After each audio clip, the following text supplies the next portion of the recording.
Het nieuwe squalier is nog maar krek begonnen of de hege squalen haar allemaal flinke bezuinigings te krijgen. De verwachting is dat Stenden Hogeschool uit 2013 tussen de 3 en 4 miljoen euro minder van het Riek krijgt. Om te bijdragen per student om leeg git. In Ljouwert werkjes aan 800 meewerkers op de hege squallen. Zo'n 100 daarvan hebben een tijdelijk contract. Die zullen op een nij besjoen worden en mogelijk beëindigen worden. Het gaat vooral om de ondersteunende functies. Ondersteuning, dan moet je denken aan administratief personeel, personeel in de sfeer van facilities, huisvesting, dat soort zaken. Dat kan van alles zijn hoor, dus dat is heel breed. En we hebben ook niet van tevoren gezegd het moet daar en daar precies.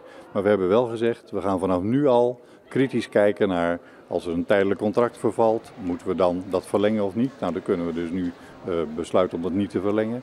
Nevens de hege squallen vallen de klappen voor eerst net onder de docenten en vernemen studenten niet van de bezuinigings. Een paar weken lien hebben alle meewerkers een brief gekregen.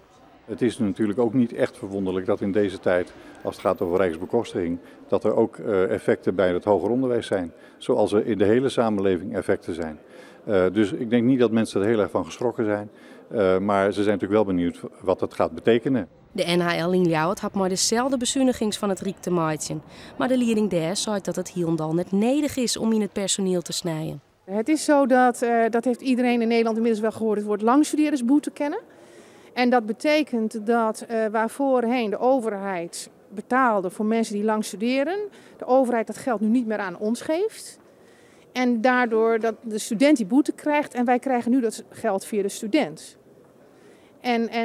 Dus eigenlijk krijgen wij minder van de overheid, maar dat krijgen we als die student blijft studeren bij ons eigenlijk via de student wel weer terug.